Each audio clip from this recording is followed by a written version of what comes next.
This is a type of dream called a lucid dream in which you know you're dreaming. If you fly in the dream, you know you're flying. You think, hey, look, I'm dreaming that I'm flying. I'm going to fly over there. You're actually conscious enough to know that you're flying in the dream and that you're dreaming the dream. That's very different from regular dreams in which you're fully immersed in the dream. This distinction is exactly the difference between being aware that you are aware in your daily life and not being aware that you are aware. When you are an aware being, you no longer become completely immersed in the events around you. Instead, you remain inwardly aware that you are the one who is experiencing both the events and the corresponding thoughts and emotions. When a thought is created in this state of awareness, instead of getting lost in it, you remain aware that you are the one who is thinking the thought. You are lucid.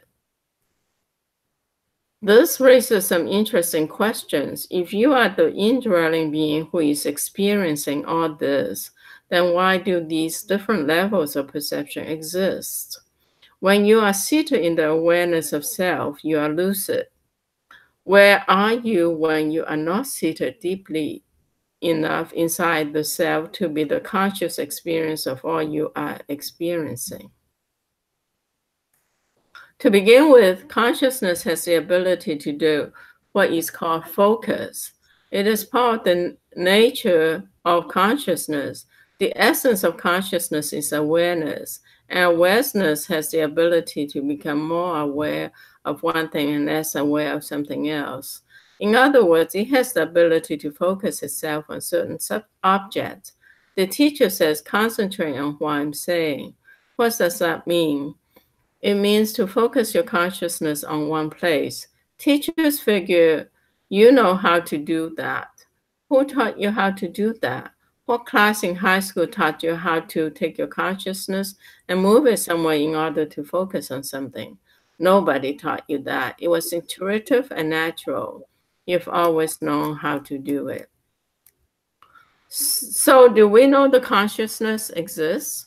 We don't.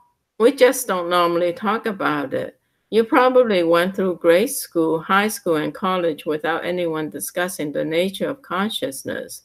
Fortunately, the nature of consciousness has been studied very closely in deep teachings such as yoga. In fact, the ancient teachings of yoga are all about consciousness. Okay, I'll stop here. Okay, I'll go next. The best way to learn about consciousness is through your own direct experience. For example, you know very well that your consciousness can be aware of a wide field of object, or it can be so focused on one object that you are unaware of anything else. This is what happens when you get lost in thoughts. You can be reading and then suddenly you are not reading anymore. It happens all the time. You just start thinking something else. Outside objects or mental thoughts can catch your attention at any time, but it's still the same awareness, whether it is focused on the outside or on your thoughts. The key is that consciousness has the ability to concentrate on different things. The subject, the consciousness, has the ability to selectively focus awareness on specific objects. If you step back, you will clearly see that objects are constantly passing before you at all three levels: mental, emotional, physical. When you are not centered, your consciousness invariably gets attracted towards one or more of those objects and focuses on them. If it concentrates enough, your sense of awareness loses itself in the object. It is no longer aware that it is aware of the object, it just becomes object conscious. Have you ever noticed that when you are deeply absorbed in watching TV, you have no awareness of where you are sitting or what else is going on in the room? The TV analogy is the perfect example of how our center of consciousness shifts from awareness of self to being lost in objects we are focused upon. The difference is that instead of sitting in your living room getting absorbed in the TV, you're sitting in your center of consciousness, getting absorbed in the screens of mind, emotions, and outside images. When you concentrate on the world of the physical senses, it draws you in. Then your emotional and mental reactions draw you in further. At that point, you are no longer sitting in the centered self. You are absorbed in the inner show you are watching. Let's look at your inner show. You have an underlying pattern of thoughts that goes on around you all the time. This pattern of thoughts stays pretty much the same. You are of you are as familiar and comfortable with your normal thought patterns as you are with the living space of your home. You also have emotions that are your norm. A certain amount of fear, a certain amount of love, a certain amount of insecurity. You know that if certain things happen, one or more of these emotions will flare up and dominate your awareness. Then eventually they will settle back down to the norm. You know that this is so well that you are very busy inside making sure nothing happens to create these disturbances. In fact, you are so preoccupied with controlling your world of thoughts, emotions, and physical sensations that you don't even know you are there. That is normal state for most people. When you are in this lost state, you get so totally absorbed in the object of thoughts, feelings, the senses that you forget the subject. Right now, you are sitting inside the center of consciousness watching your personal TV show. But there are so many interesting objects distracting your consciousness that you can't help but get drawn into them. It's overwhelming, it's three dimensional, it's all around you. All of your senses draw you in: sight, sound, taste, smell, and touch, as well as your feelings and your thoughts. But you are really sitting quietly inside looking out at all these objects. Just as the sun does not leave his position in the sky to illuminate objects with its radiating lights, so consciousness does not leave its center to project awareness onto the object of form, thoughts, and emotions. If you ever want to recenter, just start saying hello inside over and over. Then notice that you are aware of that thought. Don't think about being aware of it. That's just another thought. Simply relax and be aware that you hear hello being echoed in your mind. This is your seat of centered consciousness. Now let's move from the small screen to the big one. Let's study consciousness using the example of a movie. When you go to a movie, you let yourself get drawn in. It's a part of the experience of watching the movie. With a movie, you use two senses, seeing and hearing. It's very important that these senses synchronize. You wouldn't get as involved in the film if they didn't. Imagine if you are watching a James Bond movie and the soundtrack didn't synchronize with the scene. Instead of getting drawn into the magical world of the movie, you would remain very aware that you are sitting in a theater and that something was wrong. But because soundtracks and scenes normally synchronize perfectly, movies capture your awareness and you forget that you are sitting in the theater. You forgot you forget your personal thoughts and emotion and your consciousness gets pulled into the film. It's actually quite phenomenal to contemplate the difference between the experience of sitting next to strangers in cold, dark theater versus being so absorbed in the movie that you're totally unaware of your surroundings. In fact, with an engaging film, you may go for full 2 hours without any awareness of yourself. So, the synchronization of sound and sight is very important if your consciousness is to become absorbed in the movie. And that is just two of your senses. I'll stop here. What will happen when your experience of a movie includes smell and taste? Imagine that you're experiencing a film in which someone is eating and you taste what they taste and smell what they smell. You would surely get caught in that one. The sensory input has doubled, and therefore the number of objects drawing on your consciousness has also doubled. Sound, sight, taste, smell, and we haven't mentioned the big one yet. Would you even go to a theater that has touch? When they get all five senses working together, you don't stand a chance. If they all synchronize, you'll be completely absorbed into the experience. But then again, not necessarily. After you're sitting in the theater, and even with this overwhelming sensory experience, you still become bored with the movie. It just isn't capturing your attention, so your thoughts start to wander. You begin thinking about what you'll do when you get home. You start thinking about something that happened to you in the past. After a while, you're so lost in your thoughts that you're hardly aware that you're watching a movie. This occurs despite the fact that your five senses are still sending you all these movie messages. This can only happen because your thoughts can still occur independently of the movie. They provide an alternative place for the consciousness to focus. Now imagine that movies are made that not only engage the five senses, but also make your thoughts and emotions synchronize with what's happening on the screen. With this movie experience, you're hearing, seeing, tasting, and suddenly you begin feeling the character's emotions and thinking the character's thoughts. The character says, "I'm so nervous. Should I ask her to marry me?" And suddenly insecurity wells up inside of you. Now we have the full dimension of the experience, five physical senses, plus thoughts and emotions. Imagine going to that movie and getting plugged in. Careful, that would be the end of you as you know yourself. There would be no object of consciousness that it's not synchronized with the experience. Any place your awareness falls would be part of the movie. Once the movie gets control of the thoughts, it's over. There is no you in there saying, "I don't like this movie, I want to leave." That would take an independent thought, but your thoughts have been taken over by the movie.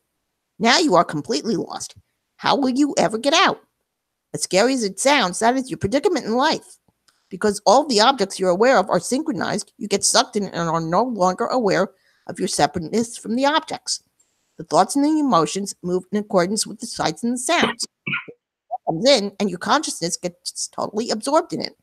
Unless you're fully seated in witness consciousness, you're not back there being aware that you're the one watching all this. That is what it means to be lost. The lost soul is a consciousness that is dropped into the place where one human's thoughts, emotions, and sensory perceptions of sight, sound, taste, touch, and smell are all synchronized. All these messages come back to one spot, and the consciousness, which is capable of being aware of anything, makes the mistake of focusing on that one spot too closely. When the consciousness gets sucked in, it no longer knows itself as itself. It knows itself as the objects it is experiencing. In other words, you perceive yourself as these objects. You think you are the sum of your learned experiences. That is what you would think when you go to one of these advanced movies. At such a movie, you would first get to select which character you want to be. Let's say you decide, "I'll be James Bond." Okay, but once you push the button, that's it. The button had better be on a timer. You, as you currently know yourself, are no longer there. Since all of your thoughts are not James Bond's thoughts, your entire existing self-concept is gone. Remember, your self-concept is just a collection of thoughts about yourself. Likewise, your emotions are Bond's, and you are watching the movie through his visual and auditory perspective. The only aspect of your being that remains the same is the consciousness that is aware of these objects. It is the same center of awareness that was aware of your old set of thoughts, emotions, and sensory input. Now someone turns off the movie. Immediately, Bond's thoughts and emotions are replaced with your old set of thoughts and emotions. You're back to thinking that you're a 40-year-old woman. All the thoughts match. All the emotions match. Everything looks like, smells like, tastes like, and feels like it did before. But that doesn't change the fact that it is all just something consciousness is experiencing. It is all just objects of consciousness, and you are the consciousness. What differentiates a conscious-centered being from a person who is not so conscious is simply the focus of their awareness. It's not a difference in the consciousness itself. All consciousness is the same. Just as all light from the sun is the same, all awareness is the same. Consciousness is neither pure nor impure. It has no qualities. It's just there, aware that it's aware. The difference is that when your consciousness is not centered within, it becomes totally focused on the objects of consciousness. When you are a centered being, however, your consciousness is always aware of being conscious. Your awareness of being is independent of the inner and outer objects you happen to be aware of. If you really want to understand this difference, you must begin by realizing that consciousness can focus on anything. That being the case, what if consciousness were to focus on itself? When that happens, instead of being aware of your thoughts, you're aware that you're aware of your thoughts. You have turned the light of consciousness back onto itself. You're always contemplating something, but this time you're contemplating the source of consciousness. This is true meditation. True meditation is beyond the act of simple one-pointed concentration. For the deepest meditation, you must not only have the ability to focus your consciousness completely on one object, you must also have the ability to make awareness itself be that object. In the highest state, the focus of consciousness is turned back to the self. When you contemplate the nature of self, you are meditating. That is why meditation is the highest state. It is the return to the root of your being, the simple awareness of being aware. Once you become consciousness of the consciousness itself, you attain a totally different state. You are now aware of who you are. You have become an awakened being. It's really just the most natural thing in the world. Here I am. Here I always was. It's like you have been on the couch watching TV, but you were so totally immersed in the show that you forgot where you were. Someone shook you, and now you're back to the awareness that you're sitting on the couch watching TV. Nothing else changed. You simply stopped projecting your sense of self onto that particular object of consciousness. You woke up. That is spirituality. That is the nature of self. That is who you are. As you pull back into the consciousness, this world ceases to be a problem. It's just something you're watching. It keeps changing, but there's no sense of that being a problem. The more you are willing to just let the world be something you're aware of, the more it will let you be who you are, the awareness, the self, the Atman, soul. You realize that you're not who you thought you were. You're not even a human being. You just happen to be watching one. You will begin to have deep experiences in your own center of consciousness. These will be deep, intuitive experiences of the true nature of self. You will find that you are tremendously expansive. When you start to explore consciousness instead of form, you realize that your consciousness only appears to be small and limited because you are focusing on small and limited objects. That's exactly what happens when you're focusing solely on the TV. There's nothing else in your world. If you pull back, however, you can see the whole room, including the TV. Likewise, instead of just focusing so intently on this one human being's thoughts, emotions, and sensory world, you can pull back and see everything. You can move from the finite to the infinite. Isn't this what they've been trying to tell us? Christ, Buddha, and the great saints and sages of all time and all religions? One of these great saints, Ramana Maharshi, used to ask, "Who am I?" You see now that this is a very deep question. Ask it ceaselessly, constantly. Ask it and you will notice that you are the answer. There is no intellectual answer. You are the answer. Be the answer and everything will change. Okay, that's the end of this chapter. Thank you. So we can discuss the looks itself. Yeah, I like the introduction and like the bunch of analogies that the author has made. I can relate to the definitely the dream part of it. Yes, sometimes we have a dream that conscious dream. That means that yeah, I know I'm dreaming, but I still continue to dream. Um, so that is one type, and the other type is definitely the one where in a dream you are in dream, but you don't realize that you are dreaming until really at the end of that dream where you wake up and then oh yeah, it was a dream kind of case. But I get this experience. I know that when he explains that consciousness, uh,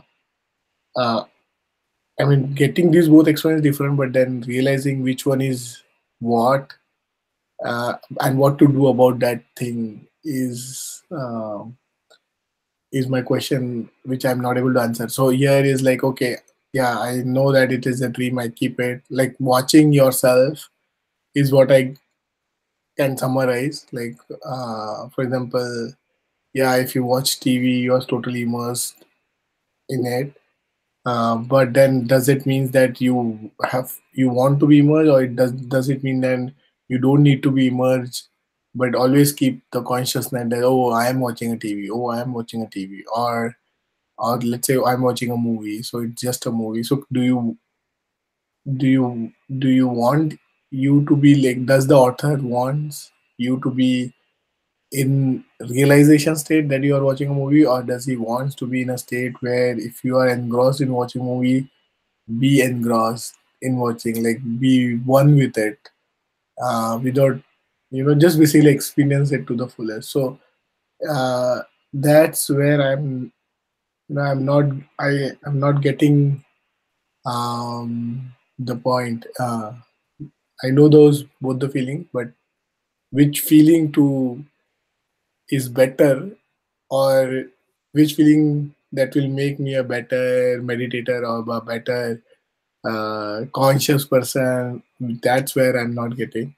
Because some things say that oh, if you're doing some things, you need to feel one with it. Let's say you are reading a book, you're totally engrossed, that's perfect thing because you have isolated everybody, versus the other one which says, "Oh, you are reading a book. That means you are just reading a book. Doesn't mean you need to be going inside the book. You can always have that consciousness that I'm reading the book." But yeah, so that's where I am not really understanding the last part of it. But I did get what he meant by consciousness, how the experience, the consciousness, the isolation of that I'm doing something versus really that thing which I'm assuming. So yeah, that's my take on the lucid self. Do you want to go to next, Julie? Yes, thank you. So yeah, I think your questions are really good, and that's where I am kind of stuck at too. Uh, I think there is the whole idea of consciousness is you make a choice Mm-hmm. what works best for you. So it's almost like um, you know, let's say your baseball game. You can choose to watch the game. You can choose to be the first base person or the hitter. And for example, if you're a programmer, sometimes you just have to write the program. So you're completely immersed in the program. But when you're debugging the program, you have to more different perspective. You have to be able to focus on something really small sometimes and then look at the big picture, and you have to kind of be able to go back and forth. So I think I think the in this chapter, I think that when we are conscious, when we know that we're conscious, we can choose where to be optimally, the conventional well. So if if I'm debugging and I'm getting all emotional, I have the choice and pull back and say, well, emotions doesn't really help me. I'm going to go and have a cup of coffee. And now come back and be more mentally focused. But I think people don't understand that consciousness itself and not working with consciousness, they don't develop the skill. So I think in one part they said the difference the difference between someone who's conscious or not is the ability to focus. And meditation is the way to develop that power to focus. In the Buddha's case, this discussion of the soul is very interesting. In the Buddha's case, Buddha was an Indian. So a lot of it is based on the Indian thoughts and Indian constructs of cosmology. The Buddha's cosmology is, Mount, what was that big mountain? Is it Mount Vishnu? Vishnu, yes. Mount Vishnu, and then all the worlds around it. Right. So the idea of consciousness, this one is by Thich Nhat Hanh, it's called Transformation at the Base. It does talk about the 5 senses of the consciousness. And then there's a 6th level, which is kind of like the idea of self, small self. Western sense would say it's the ego. And the 7th layer is the Atman or the soul. And then the 8th layer is total universal consciousness. So I think what he's saying is we're really all 8 layers, but for most of us, we get stuck at the 6th layer, and we're controlled by the first 5 layers.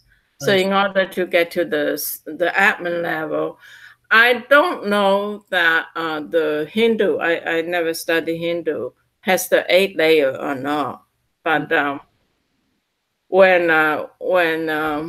when Buddha talks about it, he goes down into like all beings are connected. Right. So, and that's the real us. That's the real you, me. We're connected. And Jung's idea of the collective consciousness It's really just human level. So, Mm. but it's going beyond individual soul. So Jung is saying my soul and your soul and Wendy's soul, Mm. we're not individuals. I mean, we are individuals, but it's more like we're subsystems, but we're also together one giant system. We're like molecules in the ocean, water molecules in the ocean. And Jung says that my memory share your memory. And so that's why he talks about archetypical images. Like if you dream, you may have a dream, Wendy may have a dream, and I may have a dream. We're from different cultures, but our dreams may have the similar symbols, archetypical symbols. Um, Mm. for me, I'm very interested to see what else he has to say. Um, Mm. because this idea of soul, one of the differences between Buddhism Mhm. and Hinduism is that in the Hindu soul, there's one essential element that makes individual soul, and that's what comes back in multiple lifetimes. Mm. In Buddhism, it's more like a modular system. Mm. There's a mentality part, there's a physical part, and when you die, they all kind of separate. And then at the rebirth, they don't hit. That's why they don't call it reincarnation. It's kind of like assembled at that Mm. moment. Mm. Mm. So that's it. Okay. I don't know if any of it makes sense, but that's it. Definitely, yeah. It's a uh, different level of experience people are sharing. So it's very different to the experiences are particular to person, right? So you can relate or you can't relate. It's like that. Yeah, right. Thank you. I appreciate that. Yeah, thank you, Lily. Well, it's funny because there's been times when have dreams, and some I remember very vividly Mm. when I wake up, and there's other times I know I was dreaming, but I don't remember what it was about. Yeah. So, well, then this explains it. Right. Why? So that's it. Okay. There is something called lucid dreaming that you can practice where you actually remember the dream, but also you become like the driver of your dream. You can change the outcome of the dream. Yeah, yeah. Sometimes, yeah, that happens. Yeah, when you watch a Bond movie, you dream of being a Bond in your dreams. Right, Are right, different evils. So yeah, you are always the hero in your dream. Sometimes you're not hero, then you make yourself hero, right? So right. yeah. So I think that's what I've been noticing. Like whenever in my dream, like I change. If I know that I'm dreaming, I'll change the dream. Like in my betterment, something. That's great because Jung believes that when you're dreaming like that, you are working on the soul level. Oh.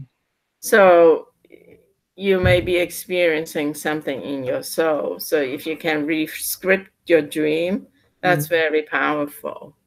That's Mm. really cool. So yeah. Okay, so we'll move to the next part, commitment. So the first thing is for commitment is for me definitely I have been ignoring the gym, and last week also I couldn't go to gym. So at least this time I'll go to gym. I'll at least have yoga or meditation, which I have done one of the meditation in the gym class. So I'm going to do at least one or twice of those this week.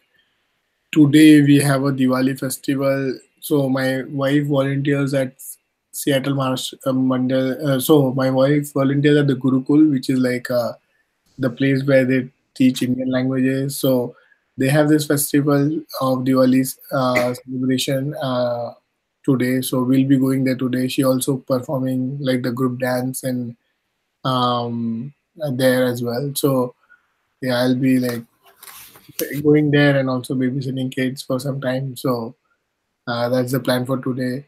Um, then in my office as well, on we have a Diwali celebration, so that would be fun. So this like next week mostly Diwali celebrations and some get-togethers with friends. Yeah, so that's mostly it. When do you want to go next, or you want me to go next? I'll go next. Well, for one thing, everybody tonight is turn the clocks back. That's the first thing. Some of mine do it automatically. Hopefully, I'll see my sister sometime this week. I should. And the next thing is yoga, exercise, and my reading. And I don't know if I'm going to be doing any coloring this week. I might be. So, other than that, my reading and my studying, my exercise, my yoga. That's it. And I might have to. And if I see my sister this week, I'm going to need her to make a dentist appointment for me because I got the notice I need to do it for a dental checkup. So, that's it. Thank you. So I'm going to be nice to my husband, exercise, and do my chant. I'm going to prepare for my son's visit. I'm going to try to work on a book.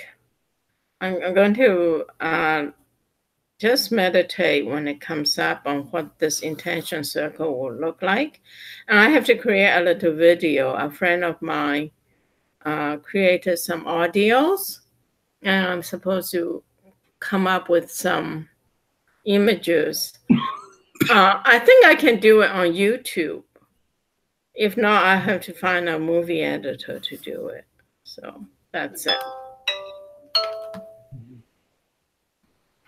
Okay.